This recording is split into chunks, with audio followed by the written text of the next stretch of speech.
करते हैं आज का विषय संविधान सभा। संविधान निर्माण के लिए एक सभा का गठन किया गया जिसे संविधान सभा कहा गया।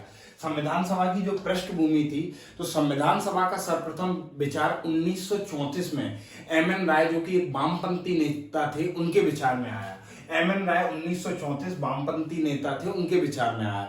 1934 में ही स्वराज पार्टी ने भी संविधान सभा के निर्माण का प्रस्ताव रखा और कहा कि हम एक संविधान सभा का निर्माण करेंगे जो संविधान निर्माण का कार्य करेगी। ठीक है। कांग्रेस ने 1935 में सर्वप्रथम संविधान सभा की बात करी और 1938 में पंडित जवाहरलाल नेहरू ने क्या कहा कि वयस्क मताधिकार के आधार पर संविधान सभा का गठन किया जाए। वयस्क मताधिकार के आधार पर संविधान सभा का गठन किया जाए जो संविधान निर्माण का कार्य करेगी। इसके बाद 1940 में अगस्त प्रस्ताव भी इसी से संबंधित था और 1942 में क्रिप्स मिशन आता है। 1942 में जो क्रिप्स मिशन आता है, क्रिप्स मिशन किसने भेजा था? चर्चिल ने, क्योंकि चर्चिल उस समय ब्रिटेन के प्रधानमंत्री थे। तो क्रिप्स मिशन किसने भेजा था? चर्चिल ने। लेकिन मुस्लिम लीग इस मिशन में जो प्रस्ताव थे वो मुस्लिम लीग के टोटल अगेंस्ट थे, इसलिए असफल होता है। फिर 1946 में कैबिनेट मिशन भेजा जाता है क्लीमेंट एटली द्वारा। क्लीमेंट एटली भी ब्रिटेन के प्रधानमंत्री थे। तो क्वेश्चन डायरेक्ट आ सकता है कि क्रिप्स मिशन के समय ब्रिटेन का प्रधानमंत्री कौन था? तो चर्चिल थे और कैबिनेट के समय एटली थे। तो कैबिनेट मिशन जो भेजा जाता है ये 3 सदस्यीय होता है, जिसमें सर पेंथिक लॉरेंस इसके अध्यक्ष होते हैं और ए.बी. अलेक्जेंडर और स्टैफर्ड क्रिप्स इसके सदस्य होते हैं। ठीक है। ये कितने सदस्यीय होता है? 3 सदस्यीय। और ये जो प्रस्ताव रखता है वे प्रस्तावी संविधान सभा का निर्माण के आधार बनते हैं। तो संविधान सभा इन्होंने प्रस्ताव रखा, संविधान सभा के निर्माण की बात हुई। तो अब देखते हैं कुल सदस्य संख्या कितनी होनी चाहिए थी। 389 सदस्यों के लिए चुनाव होना था। ठीक है। जिसमें से 4 जो क्षेत्र थे कमिश्नरी क्षेत्र थे, 292 ब्रिटिश प्रांत थे। 292 कौन थे? ब्रिटिश प्रांत थे और 93 देसी रियासतें थी। ठीक है। अब इसके बाद इसी के साथ साथ यहाँ चुनाव जुलाई अगस्त 1946। क्वेश्चन आ सकता है कि संविधान सभा का चुनाव कब हुआ था? तो जुलाई अगस्त 1946 में हुआ था। अब बात करते हैं चुनाव किस आधार पर हुआ था? तो प्रांतों की जनसंख्या के आधार पर हुआ था। मतलब कि चुनाव प्रत्यक्ष नहीं होता है, प्रांत जो होते हैं उनकी जनसंख्या के आधार पर होता है। कितनी जनसंख्या पर एक व्यक्ति चुनना था? तो मोटे मोटे अंदाजे से 10 लाख पर एक व्यक्ति चुनना था। कितने पर? 10 लाख पर एक व्यक्ति चुनना था। फिर चुनाव कैसा होना था? अप्रत्यक्ष रूप से होना था, क्योंकि प्रांतों की असेंबली के सदस्य संविधान सभा का चुनाव कर रहे थे। तो चुनाव कैसा होना था? अप्रत्यक्ष होना था। समुदाय जो थे इसमें 3 समुदाय के आधार पर चुनाव हुआ था, हिंदू, मुस्लिम और सिख। मुस्लिम और सिख के अलावा सभी लोग हिंदू में आते थे। मुस्लिम और सिख के अलावा सभी लोग हिंदू में आते थे। फिर इंपोर्टेंट क्वेश्चन, क्या संविधान सभा का चुनाव वयस्क मताधिकार के आधार पर हुआ था? तो वयस्क मताधिकार के आधार पर नहीं हुआ था। संविधान सभा का चुनाव वयस्क मताधिकार के आधार पर नहीं हुआ था। फिर दल की बात करते हैं तो इसमें अनेकों दल रहते हैं। ठीक है। अगर क्वेश्चन आ जाता है ये एक दलीय चुनाव था, तो जी नहीं। आपको लगे कि उस समय कांग्रेस थी तो उसी के द्वारा पूरा चुनाव हुआ, तो नहीं, इसमें अनेक दलों ने भाग लिया था। अब जुलाई अगस्त में जो चुनाव होते हैं इसका परिणाम आता है। तो परिणाम में क्या देखा जाता है कि 208 सीटें तो मिलती हैं कांग्रेस को, 73 सीटें मिलती है मुस्लिम लीग को और अन्य को 15 सीटें मिलती हैं। तो ये तो टोटल हो जाता है 296 और यहाँ सदस्य होते हैं 389। ये 93 जो देसी रियासतें हैं, ये संविधान सभा का जो चुनाव होता है उसमें शुरुआती दौर में हिस्सा नहीं लेते, अपने आप को पीछे हटाते हैं। ठीक है। ये इसमें हिस्सा नहीं लेते हैं। इनका ये मानना रहता है कि हम अपने क्षेत्र के राजा खुद है, हम अपना शासन स्वयं करेंगे। हालांकि बाद में ये लोग भी संविधान सभा में सम्मिलित हो जाते हैं, लेकिन शुरुआत में ये संविधान सभा में भाग नहीं लेते हैं। ठीक है। अब ये चुनाव हो गए, यहाँ पर 296 में से 208 कांग्रेस को, 73 मुस्लिम लीग को, 15 अन्य को। देसी रियासत भाग नहीं लेती। अब मुस्लिम लीग की जब 73 सीटें आती हैं तो मुस्लिम लीग ये समझ जाता है कि यहाँ पर इस सभा में हमारा प्रतिनिधित्व ना के बराबर है, हमारे अधिकारों की बात नहीं होगी। ठीक है। हमारे व्यक्तियों की बात नहीं करी जाएगी, हमारी सुनवाई नहीं होगी, हमारे द्वारा कोई विधेयक पास नहीं हो सकता, क्योंकि हम यहाँ पर अल्पसंख्यक में हैं। बहुसंख्यक में कौन थी? कांग्रेस थी। तो मुस्लिम लीग इसको बिल्कुल बायकॉट कर देती है कि नहीं भैया हम तो बहिष्कार करते हैं ये संविधान सभा आवाज चुनाव सबका। लेकिन अब संविधान सभा का तो निर्माण होना था, तो कार्यावधि स्टार्ट की जाती है। तो सबसे पहली बैठक होती है 9 दिसंबर 1946 को। सर्वप्रथम बैठक कब होती है? 9 दिसंबर 1946 को होती है। इस समय जो अस्थायी रूप से अध्यक्ष चुने जाते हैं डॉक्टर सच्चिदानंद सिन्हा को इसका अस्थायी रूप से अध्यक्ष चुना जाता है। देखिए अस्थायी रूप से अध्यक्ष का जो प्रावधान है ये फ्रांस से प्रभावित होकर हमने लिया, और भारत में अस्थायी रूप से अध्यक्ष चुनना अभी तक है। जैसे लोकसभा का जब गठन होता है, नए सदस्य चुने जाते हैं, तो उनमें से जो सबसे वयस्क व्यक्ति होता है वह सभी सदन के सदस्यों को शपथ दिलाता है। तो उसको हम आज के दौर में क्या बोलते हैं? Pro tem speaker. क्या बोलते हैं हम उसको? Pro tem speaker. तो आप ये या पेपर में ये क्वेश्चन आ सकता है कि संविधान सभा में प्रोटेम स्पीकर का कार्य किसने किया था? तो सच्चिदानंद सिन्हा के द्वारा प्रोटेम स्पीकर का कार्य किया जाता है। इसके साथ देखिए यहां पर 208, 73 और 15 तो 296 हो रहे हैं, लेकिन आप याद रखिए कि जब संविधान सभा की प्रथम बैठक होती है तो इसमें टोटल 211 सदस्यों ने भाग लेते हैं। 211 सदस्य इसमें रहते हैं। कितने सदस्य? यहाँ पे क्वेश्चन बन सकता है संविधान सभा की प्रथम बैठक में कितने सदस्य होते हैं? तो 211 होते हैं। ठीक है, अब इसके साथ साथ कुछ और फैक्ट देखिए। संविधान सभा में एसटी जो होते हैं यानी अनुसूचित जनजाति वो 33 होती है, और एससी यानी अनुसूचित जाति वो 26 होती है, और महिलाओं की संख्या कितनी होती है? 15 होती है। ये तीनों फैक्ट हैं, याद रखिए। ये प्रथम बैठक हो जाती है। अब बात करते हैं द्वितीय बैठक की। तो द्वितीय जो बैठक होती है संविधान सभा की 11 दिसंबर 1946 को द्वितीय बैठक की जाती है। द्वितीय बैठक में अध्यक्ष कौन होते हैं? डॉक्टर राजेंद्र प्रसाद को इसका अध्यक्ष चुना जाता है। अध्यक्ष के साथ अब ये अध्यक्ष जो होते हैं स्थायी रूप से चुने जाते हैं। अध्यक्ष स्थायी होते हैं। इसके साथ 2 उपाध्यक्ष होते हैं। कौन कौन? एससी मुखर्जी और बीटी कृष्णमाचारी। क्वेश्चन आ सकता है संविधान सभा के जो अध्यक्ष चुने जाते हैं उसके साथ कितने उपाध्यक्ष चुने जाते हैं? तो 2, एससी मुखर्जी, श्यामा प्रसाद मुखर्जी और बीटी कृष्णमाचारी। ठीक है, इसके साथ साथ जो सबसे महत्वपूर्ण है कि संवैधानिक सलाहकार किसे नियुक्त किया जाता है? तो BN राव को। क्वेश्चन बन सकता है कि संविधान सभा में संवैधानिक सलाहकार कौन थे? तो BN राव थे। उपाध्यक्ष एससी मुखर्जी, बीटी कृष्णमाचारी थे, और स्थायी अध्यक्ष राजेंद्र प्रसाद, और अस्थायी अध्यक्ष सच्चिदानंद सिन्हा।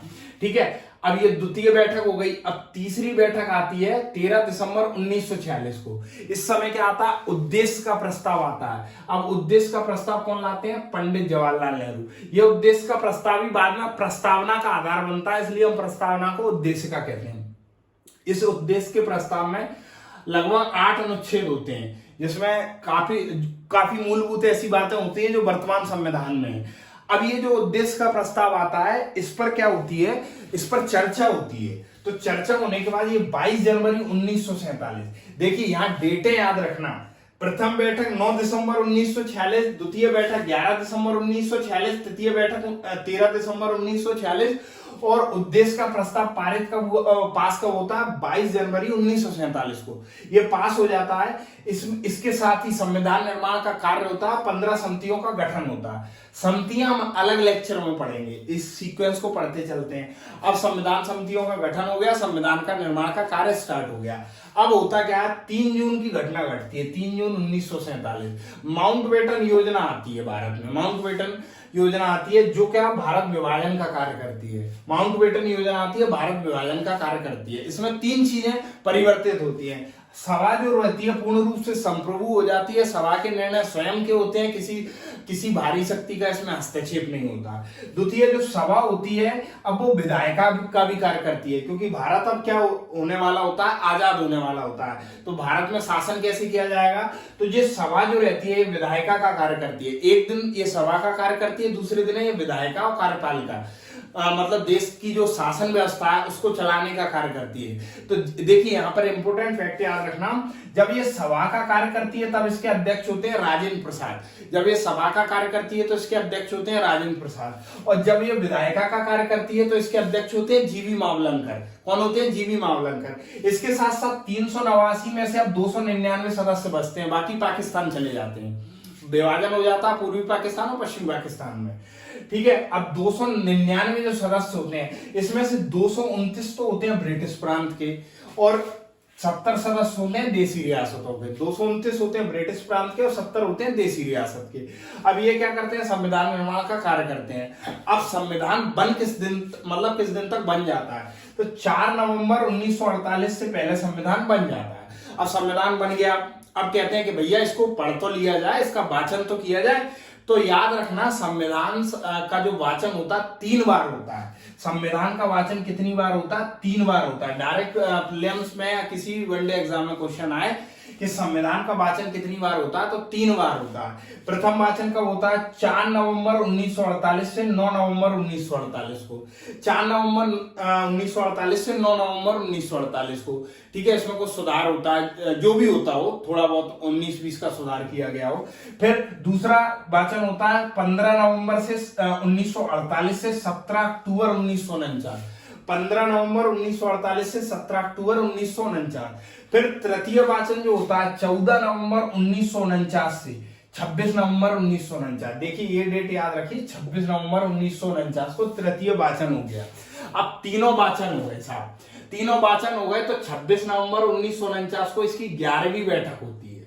कौन सी बैठक होती है, 11वीं बैठक। डायरेक्ट क्वेश्चन यहां से भी आ सकता है कि संविधान सभा की 11वीं बैठक कब होती है, 26 नवंबर 1949 को। अब इस बैठक में क्या होता है, राजेंद्र प्रसाद जी के साथ 284 सदस्य हस्ताक्षर करते हैं। देखिए यहाँ तो 299 थे, तो यहाँ 284 कैसे, कुछ सदस्य अवकाश पे होते हैं, पूरे सदस्य आ नहीं पाते हैं, तो 284 सदस्य राजेंद्र प्रसाद के साथ हस्ताक्षर करते हैं।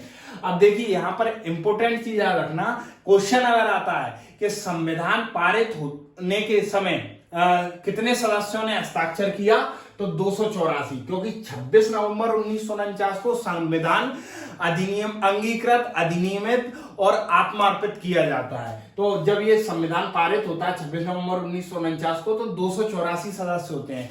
अब जब संविधान पारित होता है तो उसमें 3 विषयों को लागू करना अत्यंत महत्वपूर्ण होता है। तो 3 विषय कौन से होते हैं, नागरिकता, निर्वाचन और अंतरिम संसद। नागरिकता, निर्वाचन और अंतरिम संसद। इसके साथ साथ 15 अनुच्छेद जो रहते हैं, 15 अनुच्छेदों को भी लागू करना रहता है। तो ये 15 अनुच्छेद रहते हैं, 5, 6, 7, 8, 9, 60, 324, 366, 67, 79, 80, 88, 391, 392, 393। तो ये 15 अनुच्छेदों के साथ, 3 विषयों के साथ 26 नवंबर 1949 को 284 सदस्यों के हस्ताक्षर के साथ इसे पारित कर दिया जाता है। फिर इसके बाद संविधान सभा की जो अंतिम बैठक है, यहां से एक क्वेश्चन बनता है कि संविधान सभा की अंतिम बैठक कब होती है, तो 24 जनवरी 1950 को संविधान सभा की अंतिम बैठक की जाती है। इस बैठक में डॉक्टर राजेंद्र प्रसाद को राष्ट्रपति चुन लिया जाता है, राष्ट्रीय गान जनगण मंगल हो जाता है और राष्ट्रगीत वंदे मातरम। 24 जनवरी 1950। सीधा क्वेश्चन आ सकता है कि जनगण मन कब राष्ट्रगान बना, 24 जनवरी 1950, वंदे मातरम 24 जनवरी 1950, अंतिम बैठक 24 जनवरी 1950 और राष्ट्रपति कब, 24 जनवरी 1950। इसके बाद 26 जनवरी 1950 को संविधान लागू होता है संपूर्ण रूप से। संविधान यहां भी लागू होता है, अगर पूर्ण रूप से ना लिखा है और संविधान लागू के लिए की बात आए तो 26 नवंबर 1950, और पूर्ण रूप से आए तो 26 जनवरी 1950। अब संविधान में कितना समय लगता है, 2 वर्ष 11 माह 18 दिन। इसका अध्ययन जो रहता है 60 देशों के संविधान से किया जाता है। एक करंट से संबंधित प्रश्न, 26 नवंबर 2015 को संविधान दिवस की शुरुआत की गई, 125वीं जयंती BR अम्बेडकर की। एक बार हम इसका रैपिड फायर कर लेते हैं। 1934 में एम एन राय के विचार में, एम एन राय के दिमाग में सबसे पहले इसकी बात आती है। 1934 में स्वराज पार्टी, 35 में कांग्रेस, 38 में पंडित जवाहरलाल नेहरू, 40 में अगस्त प्रस्ताव, 42 में क्रिप्स मिशन आता है जो कि असफल रहता है, 46 में कैबिनेट मिशन एटली भेजते हैं, sir Pethick Lawrence, A B Alexander, Stafford Cripps के द्वारा संविधान सभा का गठन के लिए 389 सदस्य होते हैं, जिसमें से 4 कमिश्नरी क्षेत्र, 292 ब्रिटिश प्रांत, 93 देशी रियासतें। चुनाव होता है तो 208 कांग्रेस को, 73 मुस्लिम लीग को, 15 अन्य को। देशी रियासत शुरू में भाग नहीं लेती है, ठीक है, मुस्लिम लीग इससे बाइकआउट कर लेती है। जुलाई अगस्त 1946 में जब चुनाव होते हैं, प्रांतों की जनसंख्या के आधार पर एक व्यक्ति 10 लाख पर एक व्यक्ति, विभिन्न समुदाय रहते हैं, हिंदू, मुस्लिम, सिख। अप्रत्यक्ष निर्वाचन होता है, व्यस्क मताधिकार नहीं होता, अनेक दल होते हैं। फिर इसके बाद जब कार्यावधि बात करते हैं तो 211 सदस्यों के साथ इसकी कार्यावधि शुरू कर दी जाती है। 9 दिसंबर 1946 को प्रथम बैठक होती है जिसकी अध्यक्षता सच्चिदानंद सिन्हा निभाते हैं, जो कि अस्थायी अध्यक्ष के रूप में चुने जाते हैं। एसटी की संख्या 33, एससी 26 और महिलाओं की संख्या 15 होती है। द्वितीय बैठक 11 दिसंबर 1946 को गठित होती है, जिसमें राजेंद्र प्रसाद को इसका अध्यक्ष स्थायी रूप से चुना जाता है और बीटी कृष्णाचार्य और श्यामा प्रसाद मुखर्जी इसके सदस्य होते हैं। संवैधानिक सलाहकार बीएन राव होते हैं। तृतीय बैठक 13 दिसंबर 1946 को होती है।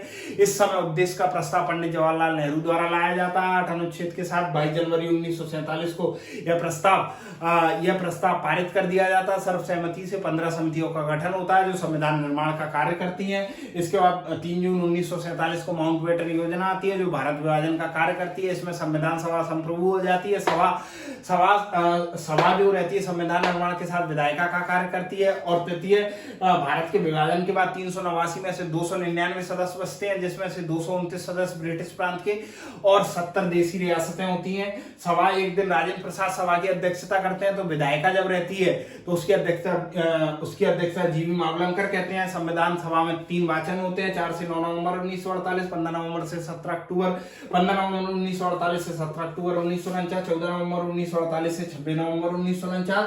26 नवंबर 1949 को 11वीं बैठक होती है राजेंद्र प्रसाद के साथ। 284 सदस्य इस पर हस्ताक्षर करके संविधान को पारित करते हैं। 3 विषय लागू होते हैं, नागरिकता, निर्वाचन और अंतरिम संसद। 15 अनुच्छेद 5, 6, 7, 8, 9, 60, 324, 366, 367, 379, 380, 88, 91, 92, 93। 24 जनवरी 1950 को अंतिम बैठक होती है। राजेंद्र प्रसाद को राष्ट्रपति तथा राष्ट्रगान, जनगण और वंदे मातरम राष्ट्रगीत के रूप में लागू कर दिया जाता है। 26 जनवरी 1950 को पूरा संविधान लागू होता है, संपूर्ण संविधान लागू होता है। संविधान बनने में 2 वर्ष 11 माह 18 दिन लगते हैं। इस संविधान निर्माण में 60 देशों के संविधान का अध्ययन किया जाता है। 26 नवंबर 2015 को संविधान दिवस की शुरुआत की गई है 125वीं जयंती बी आर अम्बेडकर जी के जन्म दिवस के उपलक्ष्य में। तो इस तरीके से हम संविधान निर्माण की संपूर्ण व्यवस्था पढ़ते हैं।